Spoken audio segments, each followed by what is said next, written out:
All right, welcome back everybody. Episode number 17 of the Plumecast. Thank you guys all again for listening, for stopping by, for watching my videos throughout the week. And if you're new here, this is your first time here, thank you for clicking on the video. Thank you for stopping by and listening. If you enjoy this content, consider hitting that subscribe button to help this channel grow, help grow this community. And check out my channel. I do daily uploads Monday to Friday, and then I have this podcast on Sunday, my weekly gaming news podcast. So it's been a very fun week for me in terms of playing video games, because it's been one of the best weeks I would say of this year in terms of just the amount of awesome stuff that we got to play. I've been playing, I'm kind of going a little bit off here. I usually start off talking about my beer, but I'm going to tell you what I'm playing first. So I've been playing this week. I finished Death's Door, and boy oh boy, Death's Door is right now my game of the year potentially. Like, it was that good. I had so much fun with it, and I finished the main campaign and all that kind of stuff, and got a bunch of collectibles, but I still have a lot to finish throughout it, like a lot of achievements I can get and just a lot of other things that I haven't collected yet. But it took me like, I don't know, like 10 hours to beat, 11 hours to beat. So it's a decent length game for the price you're paying for it, because it was like $22 Canadian for me.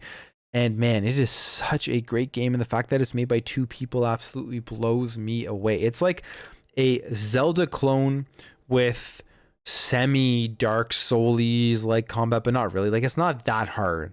It's not that hard of a game. It's more like a Zelda game than a Dark Souls game, and I think that's why I love it so much, because I'm a huge Zelda fan. If you don't know that about me, I know I do Xbox content, but I'm a massive Zelda fan. I love all the Zelda games. My favorite Zelda games, like my favorite style, are A Link to the Past and A Link Between Worlds. Those two are probably my top Zelda games. I absolutely love that style of game. And Link's Awakening, that one was one of my favorite ones too. So those style of Zelda games are my favorite, and this in Death's Door really reminded me of that. And they did just such a great job with the graphics. The story is funny, it's quirky. The characters, the enemies are all so unique and just awesome. And it's up there as my game of the year right now. I can't lie. Like, it's that good. So if you haven't checked out Death's Door, you like Zelda games, I would 150% recommend checking it out. It's worth every single dollar that you pay for it. The next game that I started, and I haven't had that much time to put into it, but from what I played, I really did enjoy it, was The Ascent. The Ascent came out finally on Xbox Game Pass, and a cyberpunk stick shooter, like with the isometric view RPG, and just, it's, from what I've played, I love the atmosphere. I love the gear the early gear that you got looks super cool. I love the graphics, the story, all that kind of stuff. So I'm excited to jump further into that game. And then finally, the thing that after being Death's Door, I put most of my time into, was the Halo Infinite Tech preview. I'm going to talk about more of that on this podcast, my thoughts on it. But man, oh man, like, I was excited for Halo more than any other game, more than for before this, and I was excited for this game for a couple years now. And after playing this tech preview, I didn't think that my excitement would get even more, but it has. So that's kind of preview of what I think about Halo Infinite's multiplayer right now. It's awesome. Like, I'll spoiler alert, it's awesome. But yeah, so that's what I've been playing this week. So it's been a really awesome week of gaming, and I find that when there's like such great stuff to play, my like overall attitude and morale in life just goes up. I don't know, it just makes me, I'm just so happy to play all these amazing games and how good they all are. So it's been a great week for gaming. Now, every week on the podcast, I drink a beer, and I think I've had this one on the podcast before. I just haven't gotten out to get like a bunch of other beers yet, but it is Innocent Gun, which is a Scottish beer, and it's in a bourbon barrel Scottish ale. This is probably my favorite beer, or like my top 5 favorite beers. I absolutely love Innocent Gun, and especially just the original one. It's so good. All of their beers are like, have different like flavoring to it, like whiskey, bourbon, there's like a mango IPA and stuff like that, which is actually really good. And I don't love all IPAs, but there's definitely a select few that I really do like, and that mango one is actually really good. So yeah, Innocent Gun, I'm sure other people have had it out there. If you've had Innocent Gun, let me know what you think about it. If you like the beer, if you're from Scotland, what does Innocent Gun taste like in Scotland? Is it better? And are there better beers than Innocent Gun in Scotland that I should be trying out? Yeah, let me know every week. Like I ask, let me know what you guys are. Let me know what you're drinking, and if you have any suggestions for me to pick up, and I will keep my eye out on that. Now, in terms of topics this week, I think there's only gonna be like 3 topics that I'm gonna go over. They're longer, so there's multiple topics within those topics, but overall I'm going to break it down into, I think, 3, maybe 4. We'll see when I do the timestamps. But there's the PlayStation 5 SSD stuff I want to talk about again. I made a video on it, but I want to talk about that again because I'm I guess I'm a little bit passionate about that, and how just badly designed I think the PS5 is, and that being one of the terrible quality of life issues right now that it's plaguing the PlayStation 5. The Game Pass out, like there's been Game Pass out this week, and there's more stuff, more information talking about. There was an article in on Eurogamer that I want to go over, as well as some delays from PlayStation, and then finally I want to talk about Halo Infinite and the tech preview and my overall thoughts on that. So that's what we have on tap this week, so let's jump right into it. All right, so jumping over here to a topic that I made a video about this week, and it is the fact that the PlayStation 5 finally has got the M.2 SSD expansion slot on the PS5 enabled, but only right now for beta users. So as we know, when they showed the breakdown of the PS5, they showed the teardown, they announced that you would be able to expand your SSD storage with any off-the-shelf SSD that met the requirements that Sony put out. However, this expansion slot was not going to be available at the launch of the PlayStation 5. We are now at the end of July, and they finally provided all of those requirements, but they're currently going to be testing this out for beta users. And my only reasoning to why they would be doing this is probably because they want to see exactly how it functions in the wild, and if there are going to be any other issues with this slot going forward with the PS5, and maybe to see how many people actually follow these requirements and how many people ruin or overheat their PS5 or something like that by putting in an SSD that doesn't work. I'm not sure why they would beta test it. I mean, this is something people have been waiting for since the launch. We know there isn't that much space on the internal SSD on the PS5, so it is definitely something that is very needed if you are a PlayStation 5 owner. But they put out the announcement, and the requirements in general, to me, I mean, I made the video about it. I went over the basic requirements that you need to know. You need to know the size of the SSD, you need to know the speeds of the SSD, and you have to have some sort of cooling solution, so a heat sink with the SSD that you put into your PlayStation 5. So you can buy like the proper device, the proper storage device that meets all of the speed and size requirements, but you need to make sure that you additionally buy a heatsink if it doesn't come with it. So all that being said, to me, this is kind of, it further proves that the PlayStation 5 is just not a good, well-designed console. A lot of people have been coming back at this and saying things like, well, the reason it's like this is because the PlayStation 5 is more like a PC in the sense of being able to upgrade your external SSD. And to me, that is an invalid argument when trying to defend what is going on here with the expansion of this memory, because it's a console. Consoles are not supposed to be like PCs. They aren't supposed to have, you're not supposed to have to upgrade it in the similar way that you upgrade a PC. That's why there's gaming PCs out there. If you wanted to add M.2 SSD to your gaming PC, you need a heatsink. You need all of these types of things to make sure that it runs properly. It needs to be compatible with your motherboard, all that stuff. And that's perfectly fine for a gaming PC. Like, I have a gaming PC as well, and I have to look at all these requirements if I ever want to upgrade it, and I'm completely okay with that. But when you're comparing the PlayStation 5 solution to this, to the Xbox Series X's and Xbox Series S's solution, it's night and day just how much better the Xbox is than the PS5 when it comes to quality of life features. It comes to upgrading the external storage. And I talked about all this in my video. I know I've said that a bunch of times already, and I just harken back to the video I made months ago saying that the Xbox was the better built console, and clearly is the better built console. But what PlayStation is doing here is somewhat concerning if you're a current owner of the PS5, in my opinion, because it really seems like this console was rushed out. It really seems like they overlooked a bunch of stuff. They didn't take into account the probably the heat that this external M.2 SSD is going to output with the heat that is currently being outputted with the PlayStation 5. And that is why you need the heatsink. That's why they may increase the fan speed, all that type of stuff. And they're putting the onus on the user, which as a PlayStation 5 owner, to me, that's kind of unacceptable. Because if you go through all the requirements, and I got to get to the right spot here, you go down, shows you the heatsink, shows you how to install it, all that kind of stuff. But then they have in bold saying that SIE cannot guarantee that all M.2 SSD devices, meaning the described specifications, will work with your console, and assumes no responsibility for the selection, performance, and use of third-party products.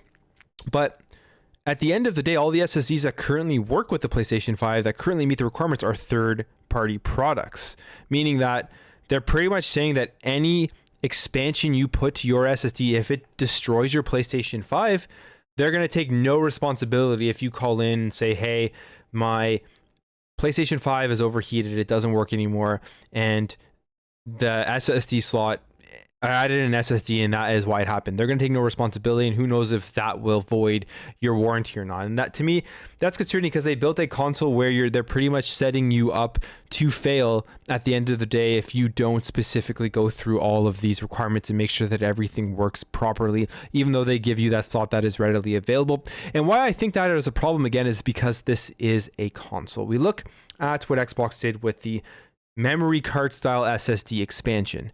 Now, the negative argument towards that is that it's proprietary and that Xbox controls the size, the price, all that kind of stuff when it comes to that. Kind of reminds you back with the PS Vita memory cards, which were probably the killers for the PlayStation Vita when that came out, how Sony released their proprietary memory card, didn't let you just put it in a SD card instead. And I think that was a big killer because of the price of that stuff. And then you look at what Xbox is doing with their memory cards. Yes, proprietary. Yes, they are expensive. I believe $220 for that expansion card. And you have to get that card to expand the SSD storage. However, Jason Ronald has previously said, I mentioned this in my video, in an Xbox Wire interview, that they are looking for different sizes, different options for those cards, which I take it as the cards are going to have maybe a 500 gigabyte, maybe a 4 terabyte, something like that. And there's going to be different manufacturers that can create these cards, which will create competition, which will reduce the price. Now, when it comes to the cards pricing as well, I've already seen price reductions. Like in Canada, they're $299. I've already seen it go down to $279. I think that's the lowest I've seen it, maybe $269. I'm not sure. But when you compare the price of those cards currently on the Xbox, and then you compare the prices to the M.2 SSDs that are compatible with the PlayStation 5, they're virtually the same price. Like, there isn't a big difference between the pricing. In fact, a lot of the great SSDs that you'd want to add to your PS5 are going to be more expensive because you have to add on that heatsink. So to me, it's just a terrible solution. And it tells me that Sony didn't really think about all of these quality of life features. It tells me that they probably rushed out the PS5 design.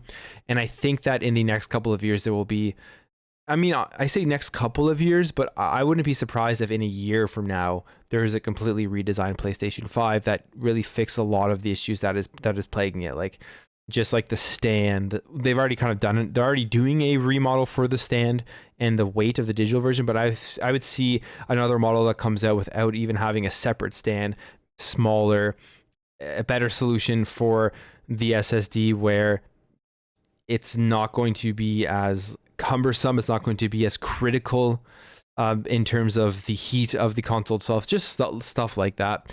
Because I'm a PlayStation 5 owner. I know people, they watched my video previously, and generally it was good conversation. Generally there wasn't too much hate, but some of the haters on there thought that, like, I'm just being an Xbox fanboy and that I don't own a PlayStation 5. I own a PlayStation 5. Like, I own every single console, and the PS5 is not a well-built console. It's not a good console. Like, at the end of the day, it just isn't in terms of its design and its functionality. It just really isn't. There's a lot of things missing from the PS5 that is available on the Xbox. And it's like the companies did an exact swap from last generation.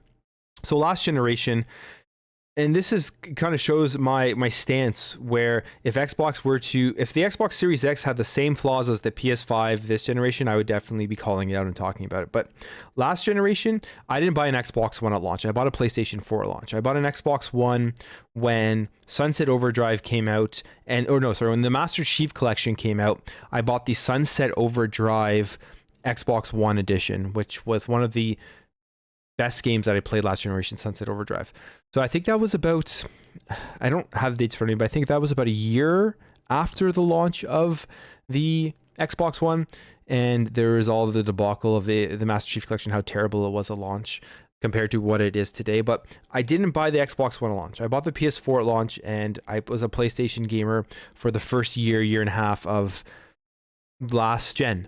And then I got the Xbox One, played Master Chief, played Sunset Overdrive, kind of fell back into my love of the Xbox ecosystem, the Xbox like friends list, Xbox Live, achievements, just the user interface. I like it more than a PlayStation. So then I kind of played both on PlayStation 4, PlayStation 5, and then the Xbox One X dropped, and I pretty much just played on my Xbox ever since then. But it's not like I am somebody who will support a badly designed console no matter if it's an Xbox console. So the Xbox One, when it first launched, I thought was terrible. Like the big VCR, it was less powerful than the PS4. They were pushing the Kinect on you. So I just said, hey, I'm not buying it because it isn't well designed. It isn't a console that I want to support right now because there's so many things wrong with it, and I want to wait until they improve it. The version I got didn't have the Kinect, and it was still the VCR. It was a white version, and I still found, even when I got it, I still thought it was big, and I mean, it took up a lot of space, but I still think it looked better than what the PS5 is right now. In fact, it's smaller than the PS5. I have a picture up on my Instagram where you can see I put the PS5 on top of my Xbox One, and I was just absolutely amazed that the PS5 was bigger than the original VCR Xbox One. But my point to saying all of this is that these are all things with the PS5 that are very bad. This isn't, I don't want to pretend like this is something that we should be like dancing around. It's like, oh, whatever. It's like a PC. You can upgrade it. Like, anybody can just watch like a video and figure out how to do it and all that kind of stuff. It's like, no, this is a console that should not be like that, because what if a kid wants to do this who isn't technically savvy at all? The chances are that they're going to screw it up are probably pretty high. Or like the kid wants to do it, so their mom goes out and buys them the expansion, maybe for Christmas, maybe for their birthday. The chances are that the SSD they get for their PS5 isn't going to be compatible. And are they going to be able to properly insert it into the PS5? I don't know. I have a feeling that there's going to be a lot of people that are going to ruin or going to hurt their PS5 in some sort because of all of these requirements that they have to follow in order to make sure that they have the right SSD.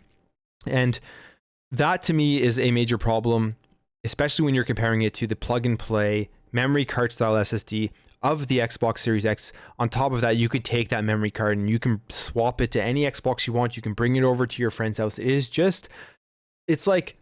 not even close how much better of a solution the Xbox's solution is.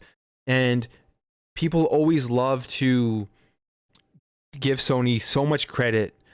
One thing is like, because people love to give them credit for their design, their engineering. A lot of people think because it's a Japanese company that they are significantly better than Xbox at hardware, because they've been in the hardware game longer. They're a hardware company. And a lot of people think because they're Japanese, they make way better stuff. It kind of reminds me of vehicles today, where everyone still has that old kind of thought that any vehicle made in Japan is better than any vehicle, or any vehicle from a Japanese company is better than any vehicle from a North American company, where the fact of the matter is a lot of the cars in North America, like Chevy, so I guess specifically Chevy, because my car is a Chevy right now, but it was made in Korea. It's an Asian made car. So it's like, none of that stuff matters. You need to look at the specific product itself, and you need to judge it on how it is and how it functions and all of the features inside of it. And I just think that like the PS5 missed the boat on a lot of this stuff. the fact that it's still sold 10 million units is a testament to just how strong the brand is, how loyal their fans are, and how they don't care whatever is put out. They will go out and buy it. It could literally be the worst thing ever. They'll run out and buy it. And that's I guess, testament, like I said, to their fan base, but also it's kind of a bad thing for the future of these products, because Sony knows that they can do whatever they want. They can have all of these mishaps. They can screw up the launch. They can beta test on their users the M.2 SSD drives and put all of the liability on the user if they break their PS5 by not doing it properly, but their fans will still defend it and still run out and give them all of their money. And I don't think that's a good thing. And that's one of the main reasons why I really am supporting Xbox this generation for sure, because they made so many changes from the last generation. They've been completely consumer friendly and they listen to their community. If I was somebody who mainly or only gamed on the PS5, I would be super upset with this solution. Not because I wouldn't be able to figure out, like I would 100% be able to figure out how to get the right M.2 SSD, install it, all that kind of stuff, but just because it's a console. I have a gaming PC if I want to do all this stuff. It should be easy. It should be plug and play. It should be nothing that we really have to think about. Consoles have really always been like that, and that's the point of them, is that anybody can pick it up, anybody can play it, and anybody can plug it into their TV and get it working and won't have to tinker with it. So that's kind of my beef with the PS5 itself, with the build, with the design. It has nothing to do with me preferring Xbox. It has nothing to do with me playing mainly on my Xbox console. It's just, in my opinion, bad. So that's what I think about it. And I haven't heard one good argument for this yet. Like I haven't heard one good logical comeback or one good logical explanation as to why this is a good thing. Like even like, because the pricing thing doesn't make any sense. It being more like a PC doesn't make any sense. The speeds of the SSD doesn't really make any sense. I mean, how much faster are these SSDs actually going to make your PS5 compared to the Xbox? We've already seen just how close the load times are between the two consoles. Like there's barely any difference. So I haven't heard one good logical argument, and I would love if you guys are listening to this and you think I'm a complete idiot, and I've said on all my videos that I'm not a crazy technical person or anything, give me one good logical argument and I would love to hear. Let me know what you guys think in the comments below.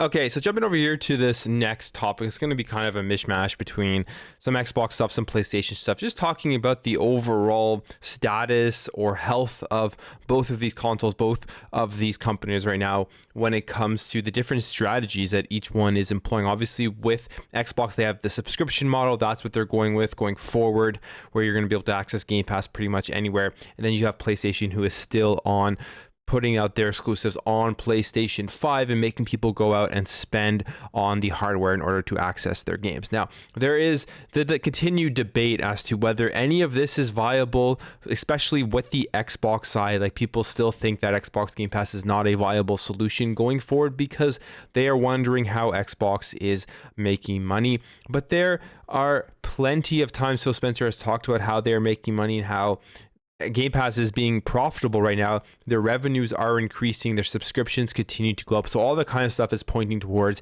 Game Pass being a success. But I can definitely understand the other side of the coin, where people are wondering, because of the fact that games are so expensive to make these days, how can they sustain a system where you can pay $1 to access it for 3 months, and then if you pay that $1 after those 3 months, are you going to stay on?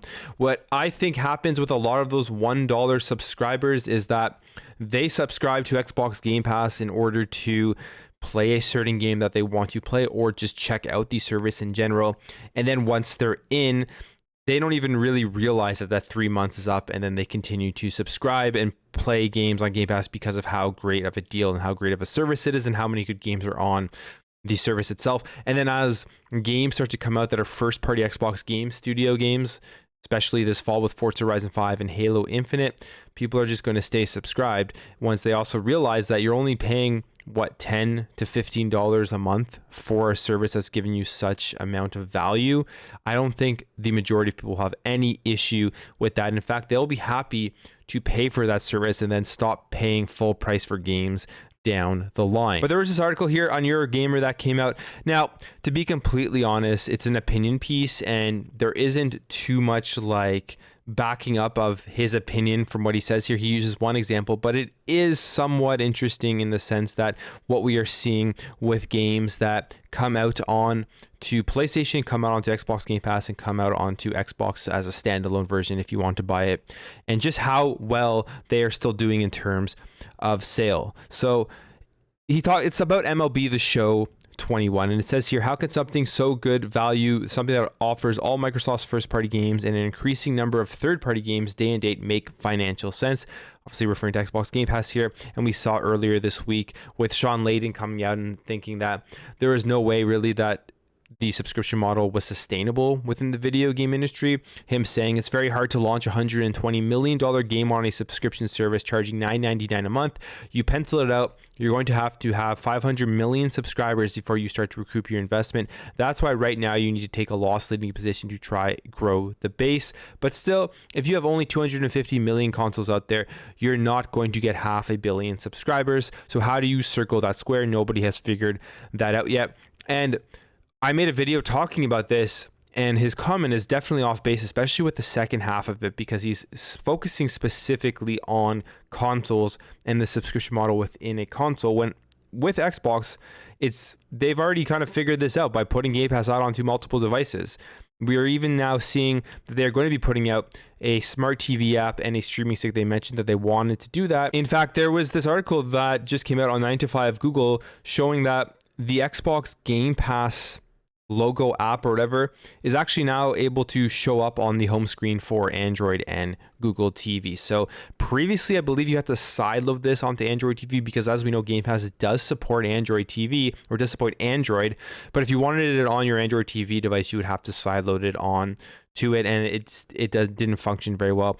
I believe even right now it's still having a lot of issues with functioning, but they're saying here that the latest update to Xbox Game Pass for Android version 2107, which is now in the Play Store, has started the path for official Android TV support. So previously, you could only access the app, like I said, when it was sideloaded, and then you had to put in some special code or whatever to have it show up on the home screen. But now, apparently, on Android TV, you don't have to do that. So they're saying here Microsoft is making an effort for the app to appear in a place where it can be easily accessed is a clear sign that the company may have changed its mind when it comes to Android TV support. So the Xbox Game Pass app on Android TV, you don't have to go through all of the side stuff in order for it to show up on the home screen, which is a small step into getting Game Pass onto more devices, onto streaming apps, onto smart TVs, and a streaming stick in the future, although there still needs to be a lot of optimization for this app on Android TV because apparently it still does not run well.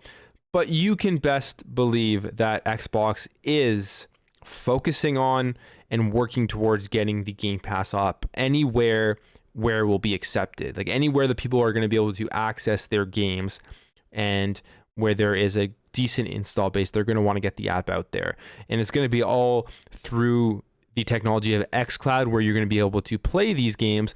But for a lot of people, that's all they need. Like, we always forget the fact that, yes, consoles sell millions and millions and millions every single generation, but the amount of people that play games, that is still such a small amount of people. If you think about the amount of people out there with just a cell phone in their hands that play games. Now, people say, oh, I don't consider those gamers because they're casual gamers. But the truth of the matter is they still play video games. They are still a customer that all of these companies are going to try to acquire at some point, because to them, it's just more money in their pocket if they acquire them. And Xbox and Microsoft, they're going to try to do that. They're going to try to acquire all of the people outside of the console market as well as the people within the console market. So that is how that's their answer to what Sean Layden is talking about here, saying that he doesn't see how anybody's figured it out yet in terms of getting people to grow that base of gamers when you only have 250 million consoles out there. But he's focusing solely on consoles. And I'm not sure why he's saying this. Maybe he meant like something different through that, or maybe he was focusing on something very specific in the total context of what he was saying. But I also think maybe it's because of the new board he's a part of. Their games that they work on may not be coming out on subscription models. They may be only coming out for full price release. So he kind of has to deter people from kind of thinking about that subscription model and thinking about getting them in the mindset that if you want to play some of these games, you're going to go out and have to purchase them at full price. That's just my assumption or guess on that. It may not be the truth, but that's kind of what I think when he's saying that, because it's pretty obvious, in my opinion, that yes, Xbox Game Pass instantly isn't making them a ton of money, but they are being profitable. They are growing, and Microsoft is fully behind Xbox Game Pass. Like Satya Nadella has said that they're all for games right now. They're all fully into games. And when you're a $2 trillion company, you have a lot of time in order to grow this thing, a lot of time in order to make mistakes, a lot of money to spare, where you can invest a ton of money and a ton of time and make sure that it succeeds in the future. Whether that is taking a loss now for it to be extremely profitable in the future, you can do that if you're a $2 trillion company. And here's the thing. The amount of money that Xbox and Microsoft are going to make in the long run with Xbox Game Pass and their subscription services is going to far outweigh any of the short-term money that these games make when they release and they have their launch period, their launch month or whatever, and they sell millions of copies, and then the sales of those games like dwindle completely. Like it goes from it's like a graph, it goes way up and then goes just down and then flat, right?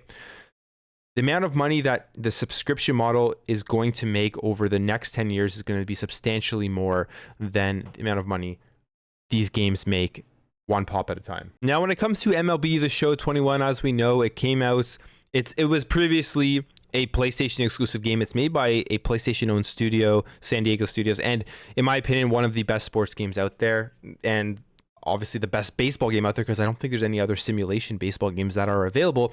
But in general, as a total package, it is easily one of the best sports games out there. Gameplay, game modes, the simulation side of it, everything about it is really, really good. I played a ton of it when it came out, and it came out on Xbox Game Pass on day one, which was a huge just like shock through the entire industry, because nobody expected that, especially because it is a Sony game. And Sony didn't even put it on their subscription service, PS Now, or give it as like a PS Plus game or whatever.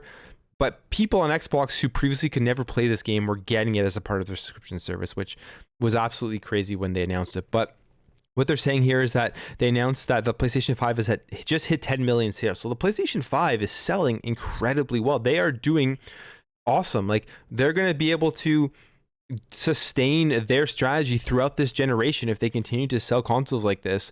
Even though, if you really step back and think about it, the PlayStation 5 doesn't have that many games to play within their first year. Like, we're even seeing here that Horizon Zero Dawn has been delayed until 2022. Now, I know I'm jumping all over the place in this segment, but a bunch of stuff is coming to mind as I'm going. So yeah, Horizon Zero Dawn is delayed until 2022, and this is just another game that was supposed to come out. So it was God of War Ragnarok, they said before the console came out, was slated for 2021.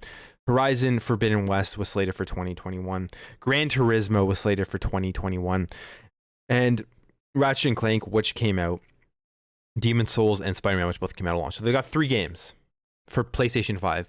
But one of those games, which Spider-Man, can also be accessed on PlayStation 4. So technically only really 2 games in an entire year that you have to have a PlayStation 5 to play them. And when your strategy is go out, spend $500 on our hardware, you have to spend that money on our hardware in order to access games you can only play on that hardware.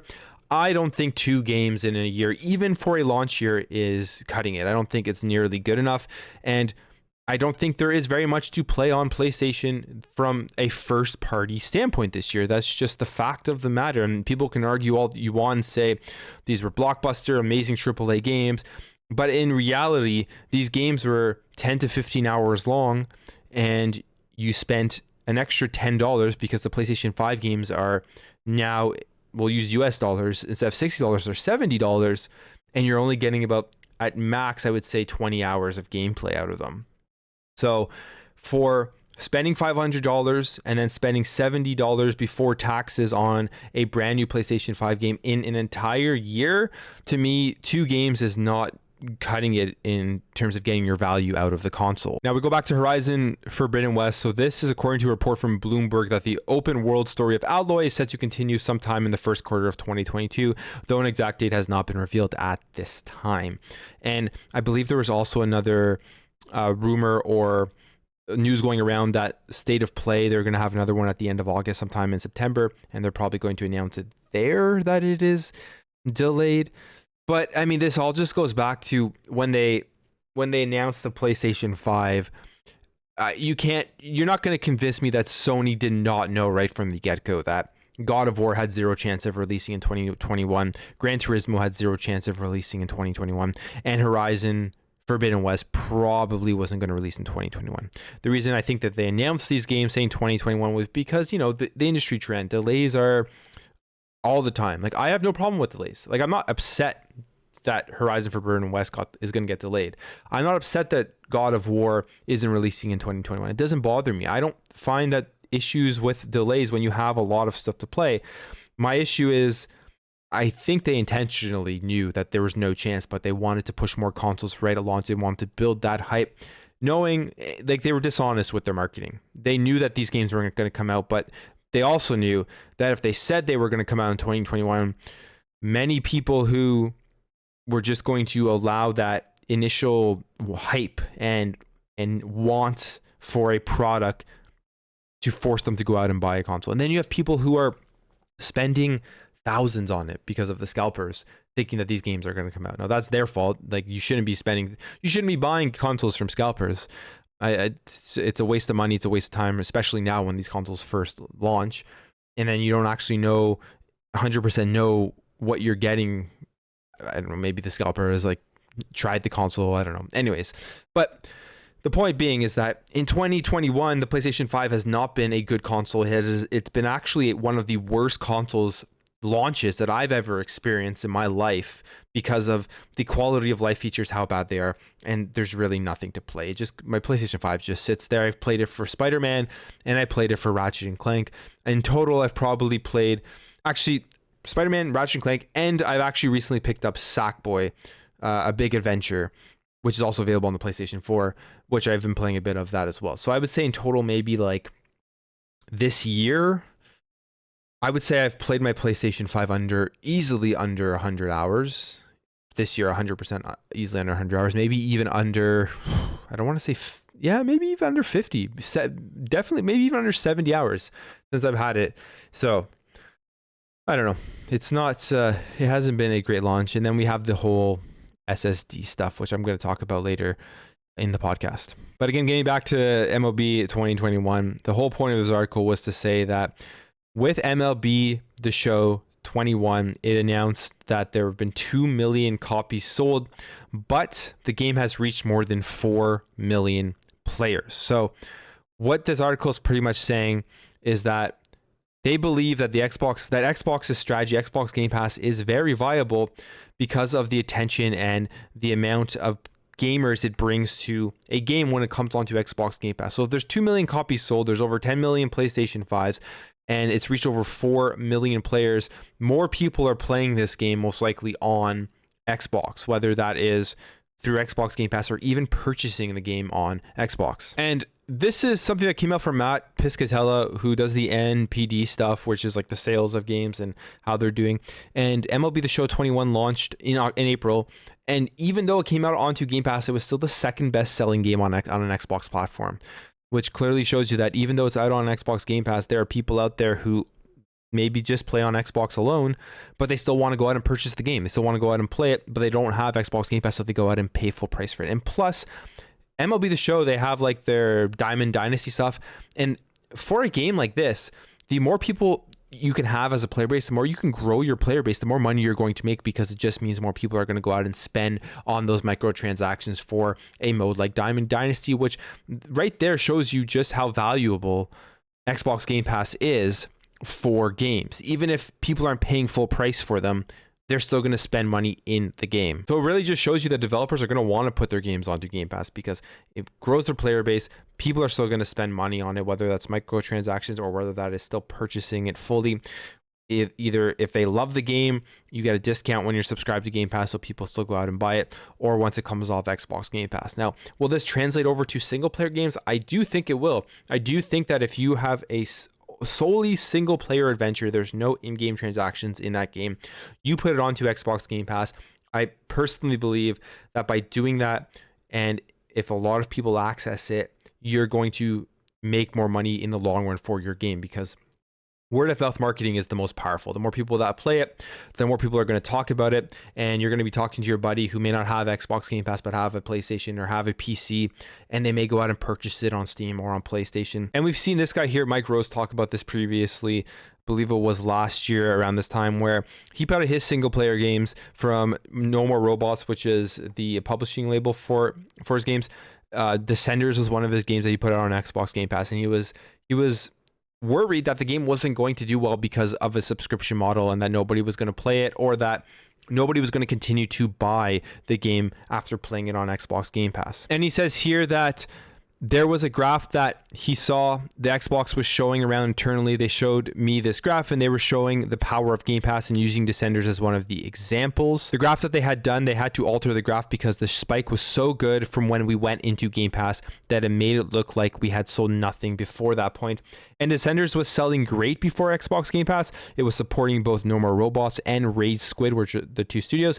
We were already talking about the next game we were going to make together, and this happened. Then all of a sudden, Descenders isn't just supporting both studios now, it's going to support us for the rest of our lives. It's ludicrous. So pretty much just saying, putting it into Xbox Game Pass extremely helped this single player experience. Got more eyes on it, more people played it, more people bought it. So the more attention a game gets, the better it is. That's the bottom line when it comes to any type of game that you make. The more people that get their eyes on it, no matter how their eyes come to the game, that's what you want. Like, if you're a small indie developer, I don't think you're putting out your game there expecting to make millions and millions of dollars instantly. You just want people to play the game. You want people to download it. You want people to talk about it. And if it's a great game, it's going to succeed and you're going to make your money.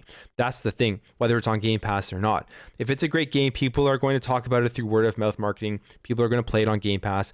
The people who don't have Game Pass are going to go out and buy it because of all of the attention that it is getting. And I think for a lot of these developers, that's probably the most important thing when they're putting out these new games, their first games, their second games. If they're a single person making a video game, they want people to play it so that the world knows about it, they can grow, and that they can go out and make more games in the future. But yeah, I mean, at the end of the day, all of this like rhetoric about Xbox Game Pass isn't viable is stupidity to me.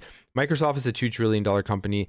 I think they know what they're doing when it comes to Game Pass. I think it is successful. I think it will continue to be successful. And it's just going to continue to grow as more games come out. Like, one of the questions within this article, I believe, was, is Elder Scrolls 6 going to be as big as Elder Scrolls 5, considering that it is on Xbox Game Pass? And in my opinion, I think Elder Scrolls 6 is going to be exponentially bigger than Elder Scrolls 5 faster, because it's going to be accessible instantly. By the time that game comes out, you're probably going to have the Smart TV app, probably going to have the streaming stick. You're going to have Android. You're going to have xCloud on your phone through Android. You're going to have Xboxes. There's going to be more install bases of Xboxes. You're going to have PC instantly.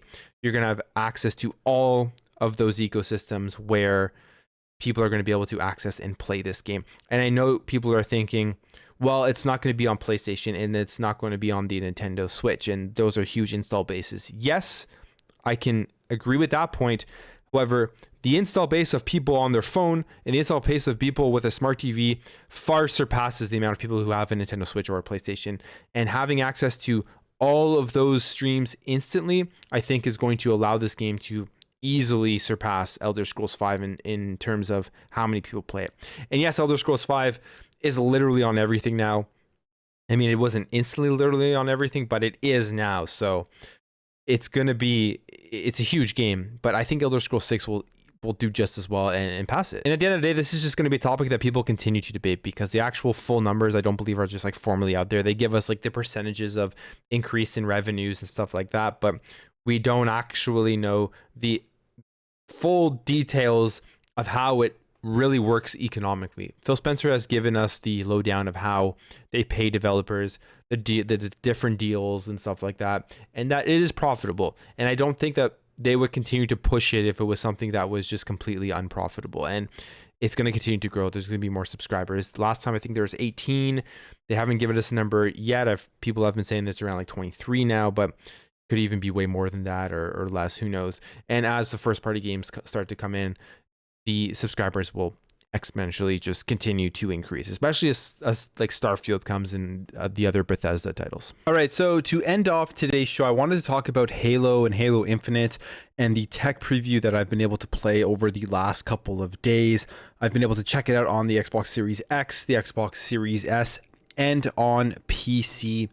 And I have to say, just right off of the bat, I am absolutely loving this game, even though it's a tech preview, even though you're playing against bots, albeit the bots are decent. Like, you're not going to lose to the bots in a game. They'll kill you, but you're not going to lose a game to the bots. I mean, at least you shouldn't. But they move, they jump, they go left and right, they strafe, they run back and forth and all that kind of stuff. So it really allows you to test out hitting headshots and things like that. So overall, the bots thing isn't a big deal for this tech preview. The point of this preview is to give you a feel of how Halo Infinite is going to feel in the multiplayer and how it's going to be different from Halo 5, because that's obviously, we're going into the next Halo. People want to know, what did they change? What did they improve? And is this game going to be better than Halo 5's multiplayer? So like I said, I've played it on 3 platforms and I absolutely love it. Now, when it comes to Halo in general, Halo multiplayer, I think there's always like the two sides of the coin for most people. There's the people that want Halo to always be the same, want to be like Halo 3, Halo 2, keep a very classic Halo, which is amazing gameplay.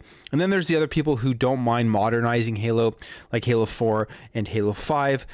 Me personally, I'm probably on the side of the coin where I'm okay with modernizing the game as long as it's done properly. I found Halo 5 was one of my favorite multiplayers in the entire franchise of the game. However, there were definitely things there that were kind of annoying, and at times I could have done without, like some of the Spartan abilities and the dash and all kind of stuff. I thought they implemented it well for what that multiplayer was. I still think that is one of the, if not the best Halo multiplayer to date. But there's, like I said, I would be okay if they didn't add in like the dash and stuff like that. With Halo Infinite, there are a couple of things that I think make this game, or are going to make this game, the best Halo multiplayer, surpassing Halo 5, surpassing Halo 3, surpassing Halo 2. And it is that they have done that perfect balance between the classic Halo feel, the classic Halo movement, and the modernized Halo feel and movement. So by that I mean there is still a sprint in the game, but there's no dash, and the sprint is like barely faster than your natural speed, your natural walking movement, natural running movement, and you utilize it really to get from one quick spot to another, but it should really just be used tactically. You can easily go through an entire match without using sprint at all, and I think they've really struck that balance of adding in something like sprint, which I don't know why people are so against sprint. I mean, you're a Spartan. You are just an absolutely beast of a being with all of these abilities. If this was anything realistic, it would be, you would have sprinting. So I'm okay that there's sprint in Halo, and I've always been okay with the fact that they added sprint in Halo, but they've done it so perfectly in Halo Infinite where it doesn't take away from that classic Halo feel and that classic Halo gameplay. I think what I was reading was like, it's only like 2% faster than your regular movement speed when you're not using sprint, and I think it does a great job. It's almost like so minimal that it could be seemingly useless, and that is I guess that would be my feedback to this tech preview, is that maybe up the sprint a tiny bit, but not too much where it becomes a huge advantage or it becomes something that you have to use all the time. Maybe up it to like 3 or 4% or something faster, and then it will be that perfect balance. I wouldn't be surprised if they do something like that, but as of right now, the movement is one of my favorite things in Halo Infinite. I think they just did such a great job of striking a balance between classic Halo and the modern Halo.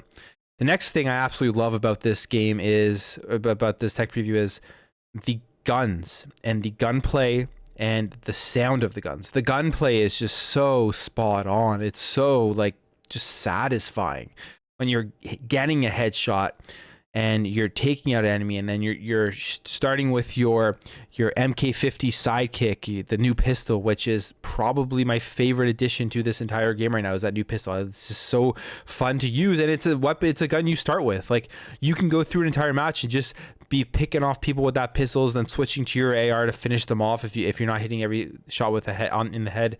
So it's awesome. Like, the guns are awesome, the feel of the guns are awesome, and the actual sounds of the gun is some of the best sounding guns I've ever heard in a shooter and in Halo, in the Halo franchise. Like, they sound strong, they sound powerful, there's a big pop to them. You feel like you're shooting a powerful gun. Now, if we go through all of the guns in this tech preview, there's a decent amount that you get to try out, and honestly, I've liked every single one of them, and I don't know what to say. I just really enjoyed them. So we got the MA40 AR, which is your classic Halo assault rifle. You know, you start with that gun.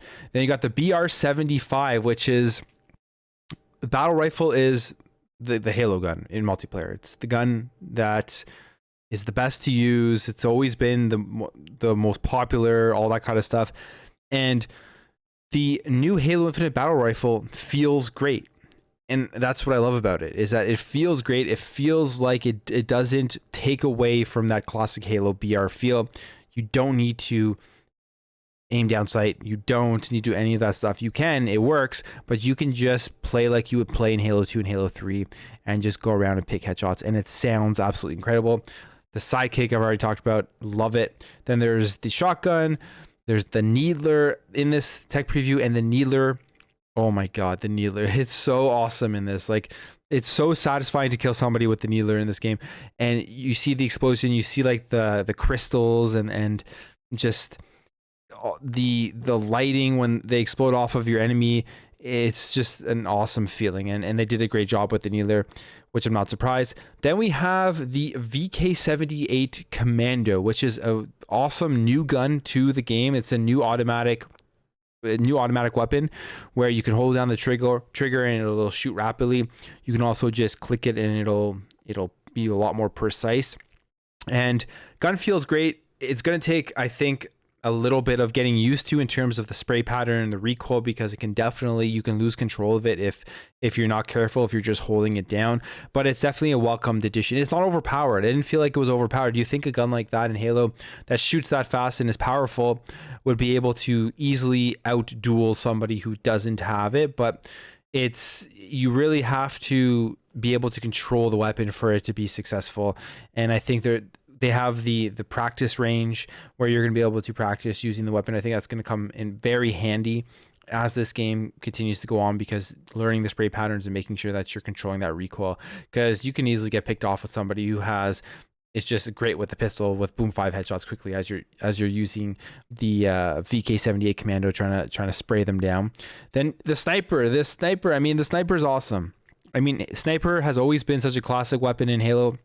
It's always been one of the most powerful weapons, one of the most crucial weapons to control the map, to control the game that you're playing, and it's going to be like that again. The sniper feels absolutely great, and I'm happy that they just gave us that like classic sniper feel when it comes to Halo. So that was very exciting.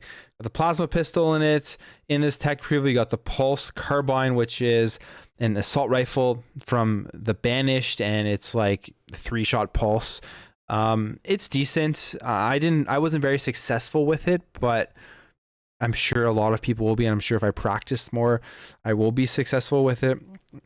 Next, we have the Ravager, which shoots like plasmas that explode at your enemy. I honestly didn't really use the Ravager that much. I don't have a crazy opinion on it. I wasn't very successful with it, but it definitely seems like a gun that could sway the balance of a match if you use it properly. And then we have next the Heatwave. The Heatwave I absolutely loved. It was like this gun where you can shoot out these, I don't know what they're called, I guess just like explosive blasts, either vertically or horizontally. So you press the left trigger and it changes your shot pattern. Horizontally would be if you're targeting like one guy, one enemy. You want to, if you hit him, he's gonna die. And then no, sorry, that's vertically. And then horizontally would be if you're targeting a group of enemies that are all beside each other, and then you can potentially take out a bunch at the same time. And I thought that was a really cool gun. It definitely has a lot of strategy behind it. You don't want to waste your bullets shooting the wrong way or shooting the wrong orientation. And I think it'll be a really fun game to use as we go through the game as it continues to evolve. You have the skewer. So the skewer was interesting. I didn't use this one that much either, but I did use it enough to kind of understand it. They're saying the skewer is going to be mainly like an anti-tank or an anti-vehicle weapon, which is going to be great for big team battle when that drops. But it's pretty much just a rocket launcher with a spike. So you shoot a spike, you hit the guy, and then he'll die. And it's going to be used for heavy damage on vehicles. So it was cool. I would love to see them do more with this gun since it is a spike. Like, I don't know, get some more animations where if you hit a guy with it dead on and he's near a wall, he like goes into the wall or like shoots him further, or you see like the spike go through him and then him going flying across the map. That would be like the coolest thing ever. And you could definitely do that with that gun. So those are the weapons, and all the weapons felt great. There was nothing there that I thought that was too overpowered. Maybe I haven't played enough to really feel the overpower. Again, we're also playing with bots, so maybe that's why I haven't felt it yet. You're not going to really feel a lot of this stuff until you have other humans on the other side taking advantage of it and just destroying people, and that'll be a better way to balance it. But I think the point of this tech preview wasn't for balancing issues, it was more for, do people like what we've done with this Halo, with this multiplayer? Are they going to be satisfied when this game comes out, and is there going to be backlash to some of the changes that they've made? And I honestly don't think there will be. From what I've been seeing too on social media is that the reception for this has been overwhelmingly positive. And that's just the gameplay. The music, the Halo soundtrack is, in my opinion, the best, or at least one of the best soundtracks in all of video games. And just sitting in the menu listening to the music, it was incredible. There's a difference to the music. I think it's like more bassy now, more rocky, but it sounds great. Like this is a game that I want to get a soundtrack for when it drops. So the graphics, game looks amazing. I mean, you're looking at the footage right now. If you're watching this on YouTube, obviously it's not going to do a full justice. Like it's not going to be in 4K, but even in 1080p, 1440p, playing it on the Series S, the game looked and ran great. It looks awesome. Like, you can tell they've done a lot of work since that first gameplay demo that they launched back. They got all of the backlash. And when it comes to Halo Infinite in general, I was one of those people who, when I saw the first gameplay demo that got the backlash, I thought the game looked incredibly fun. I didn't even notice some of the polishing issues with the graphics. I was like, okay, this game looks like Halo, like fun Halo. They've added stuff like the grapple shot, and it just looked like a fun game that I want to get my hands on right away. And then they delayed it, and I was completely okay with the delay because I wanted the best possible Halo when it came to release. And you can tell within that year that they've delayed it, and as we head closer to November, they've taken advantage of it to polish it off. Now, this build apparently is like 3 months old or something. So this isn't even like a build that we're going to get close to when November comes around. We're going to get a farly more polished build than this, which is crazy to think about because this is it's just so good. It's the best way to put it. Like, I think this is going to be the best Halo multiplayer to date because they've balanced the classic Halo with the modern Halo in a perfect way that fans from all sides are going to love. And I just can't wait to see how it continues to evolve. And my sentiment with 343 was they were going to knock this game out of the park, and I think that I'm going to be right when this game officially launches. And Halo for me is just like, it's the game that I'm the most hyped for this year. It's the game I've been the most hyped for since they announced it. I've been waiting a long time for it. It's one of my favorite franchises of all time. May be my favorite franchise of all time. Halo may be my favorite franchise of all time because there's just so much to Halo that as a part of my gaming life, like lots of nostalgia. It was a game when I got on the original Xbox. It just completely blew me away. It was like one of those awe moments where you never forget the first time that you load up Halo Combat Evolved and you play it on, you land on Halo and you play and you see the semi-open world. You're running around, you're looking up, you see the Halo ring. The graphics for that time were absolutely amazing. You see some Covenant for the first time, that the AI is actually kind of smart. They're talking. You're throwing a plasma grenade. All those like little things that you just remember from nostalgia, and it was just one of the most, in my opinion, for me, one of the most amazing moments in my entire life from playing video games. And how I got the game too was also pretty funny, because when Halo Combat Evolved came out, I was only about, I want to say like, when it came out, I think I was like 10, but I didn't get it until like I was like 11 or 12 probably. And it was a game that all my friends who had an Xbox had, but I didn't have it because my parents wouldn't buy it for me. They thought it was too violent and all that stuff. They always tried to keep me away from all of like the shooters and all those things when I was a young kid, which I mean, that's good. Like those are good parents, right? But my friends had it. I would read about it in magazines and all this kind of stuff. And then randomly on Christmas, I got it.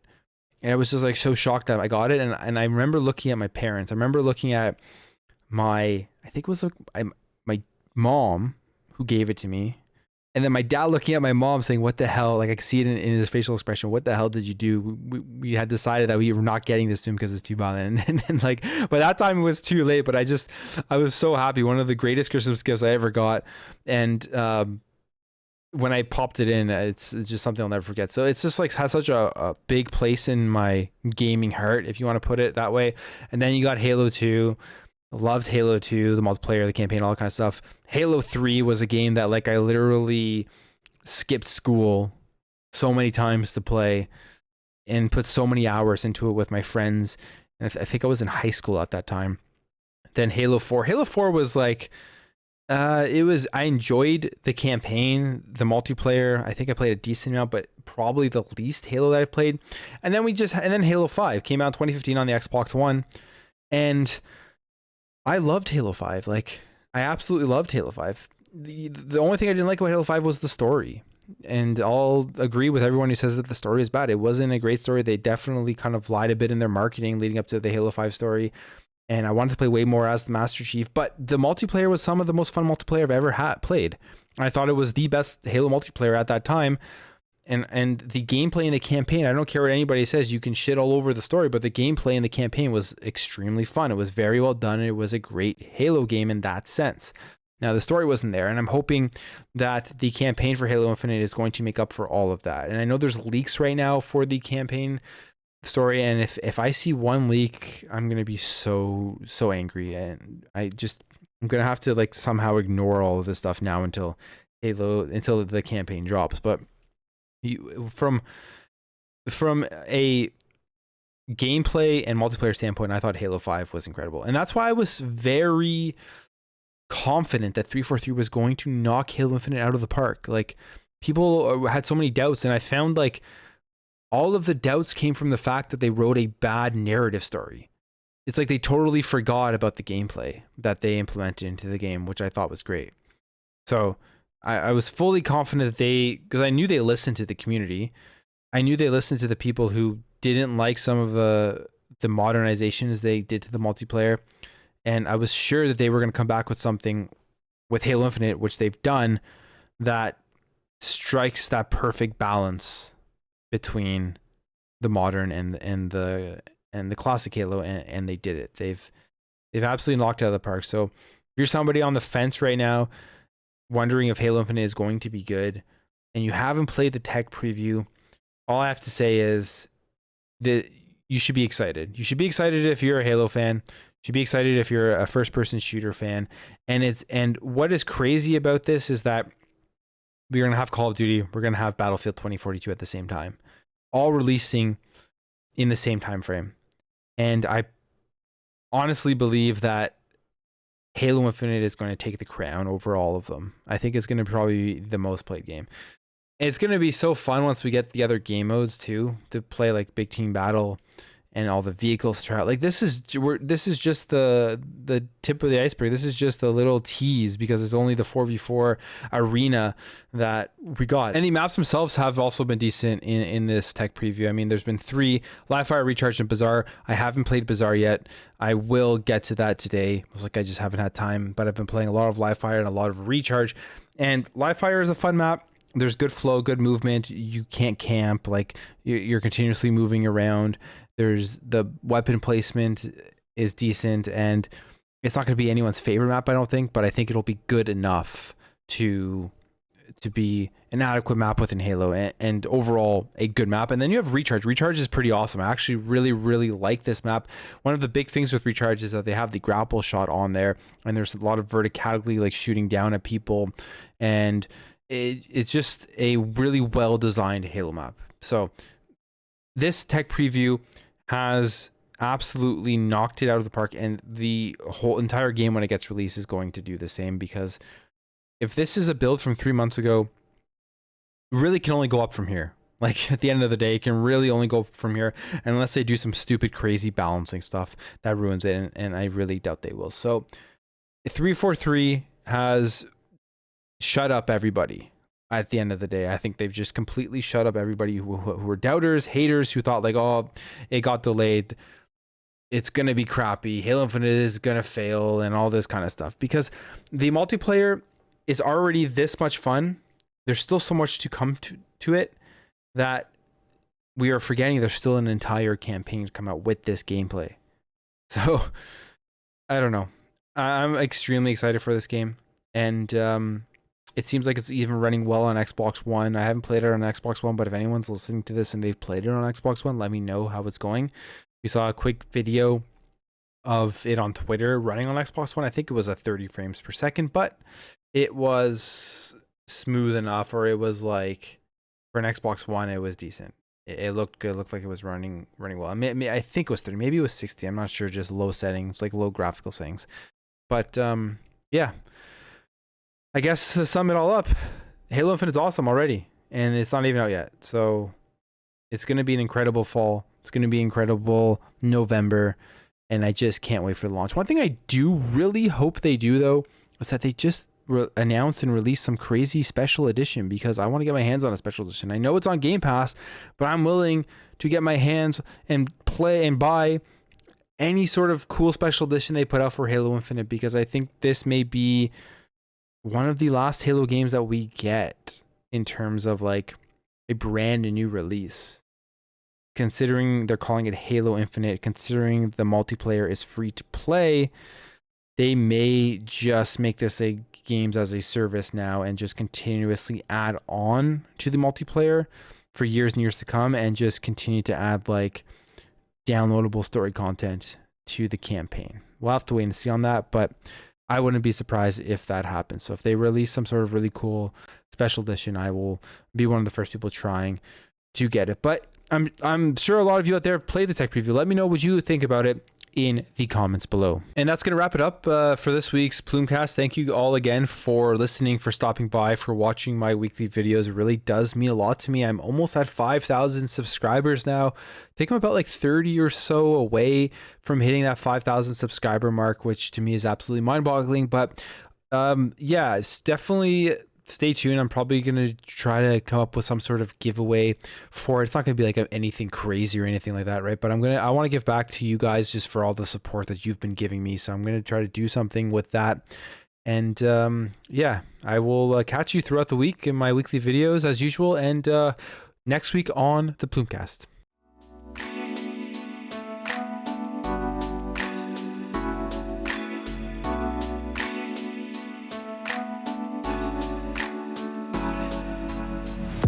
Bye.